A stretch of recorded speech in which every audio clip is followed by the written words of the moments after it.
आज दिनांक 12 जनवरी 2025 को खड़ा उदासीन अखाड़ा की महाकुंभ में पेशवाई हुई। पेशवाई बहुत ही भव्य तरीके से निकाली गई। इस पेशवाई में खड़ा उदासीन अखाड़े के सभी संत जन शामिल हुए। इस यात्रा के दौरान भारी तादाद में लोग वहां पहुंच रहे हैं और संत महात्माओं का आशीर्वाद प्राप्त किए।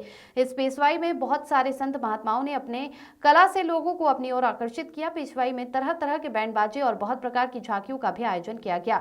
झांकियां भक्तों को एक अलग ही तरीके से धर्म और भगवान के बारे में बताया। इस पूरी पेशवाई में कई बाबाओं ने हिस्सेदारी ली। इस पेशवाई में महंत अमरगिरी जी महाराज ने खास बातचीत हुई।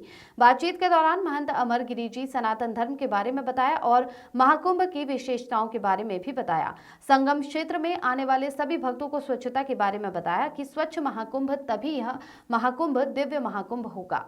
नमस्कार, आज हम बड़ा ऊंचा अखाड़ा सिंह की इस आखिरी पेशवाई में आए हैं और आज हमारे सामने यहाँ एक बाबा जी मौजूद है। तो चलिए इनसे जानते हैं इस पेशवाई के बारे में। नमस्कार महाराज। नमस्कार। आपका नाम क्या है? महामंडलेश्वर रूपेंद्र प्रकाश जी, आप इस पेशवाई के बारे में कुछ बताइए। ये नगर प्रवेश एक प्रकार से श्री पंचायती उदासीन बड़ा अखाड़ा का आज नगर प्रवेश है और हम शिविर में जो अपना कैंप है अपने नगर से नगर के लोगों के द्वारा स्वागत करके और कुंभ में प्रवेश कर रहे हैं, क्योंकि 14 को मकर संक्रांति को अमृत स्नान है, उससे पूर्व ये नगर प्रवेश होता है। जी, तो अभी आप लोग कब तक रहेंगे यहाँ संगम में? यहाँ अभी 1.5 महीना रहेंगे। अभी ये मकर संक्रांति को और 29 तारीख को और 3 को, ऐसे 3 दिन शाही, जिसको अमृत स्नान अब हम लोग बोलने लगे हैं। और 3 दिन 3 मुख्य स्नान है, बाकी अन्य स्नान भी है, तो अमावस्या और पूर्णिमा के भी स्नान इसमें गिने जाते हैं। तो तब तक यहाँ पर रहेंगे। महाराज जी, आप हमें महाकुंभ के बारे में थोड़ा कुछ बताइए। ये बहुत ही दिव्य और अलौकिक आध्यात्मिक दृष्टि से बड़ा महत्वपूर्ण कुंभ होता है और कुंभ में 12 वर्ष के बाद ही ऐसी घटित होती है तिथियां, तभी ये कुंभ का योग पड़ता है। और पूरे विश्व के लिए ये कुंभ बहुत ही विशेष है, बहुत ही महत्वपूर्ण है। आध्यात्मिक दृष्टि से भी पूरे देश विदेश के संत यहाँ आते हैं और अपनी आध्यात्मिक ऊर्जा और शक्ति प्राप्त करते हैं। इस कुंभ का बहुत ही विशेष समाज को संदेश जाएगा। आपके लिए इस कुंभ का क्या महत्व है? मेरे लिए बहुत ही महत्वपूर्ण कुंभ है, क्योंकि मेरा ये दूसरा कुंभ है महामंडलेश्वर बनने के बाद। तो मेरे जीवन का ये बहुत ही अलौकिक और सुंदर क्षण है। तो जैसा कि अभी हमने महात्मा जी से सुना कि इनके जीवन का सबसे अलौकिक और सबसे सुंदर अगर किसी महाकुंभ को कहा जाए तो वो ये महाकुंभ है। तो वीडियो जर्नलिस्ट ब्रिजेश के साथ मैं मुस्कान शर्मा, प्रयागराज।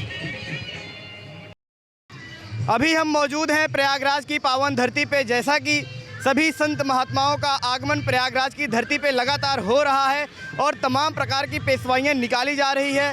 हर दिन की तरह आज भी एक भव्य पेशवाई का आयोजन किया गया है और हमारे साथ अभी एक बाबा जी मौजूद हैं। उनसे इस पेशवाई के बारे में बातचीत करते हैं और इस पेशवाई का उद्देश्य क्या होता है इस पर भी चर्चा करेंगे। सर्वप्रथम हम बाबा जी का परिचय लेते हैं और वो कहाँ से आए हैं और किस अखाड़े से हैं। बाबा जी, आपका नाम क्या है और आप कहाँ से आए हैं? मैं महंत अमृतमुनि उदासीन आश्रम डेरा बाबा भाई गुरदास जी मानसा पंजाब से आए। बाबा जी, जैसा कि यह भव्य पेशवाई निकाली गई है, इस पेशवाई का उद्देश्य क्या है और यह क्यों निकाली जाती है? देखो, ये हमारे सनातन के लिए बड़ी गौरव की बात है। और जब भी कुंभ मेला सहस्थ आता है तो जैसे पहले राजे महाराजा अपनी रियासत में आते थे, उसी परंपरा को रखते हुए महात्मा लोग भी जब कुंभ मेला में श्रावणी में प्रवेश करते हैं तो बड़े भव्य अहोदे तो अपने महामंडलेश्वरों के साथ बड़े बैंड बाजों के साथ कुंभ मेले में प्रवेश होते हैं। जितने भी संत महात्मा इस पेशवाई में सम्मिलित होते हैं वो किसी नियम को फॉलो करते हैं? उनके लिए कोई खास नियम बनाए गए हैं?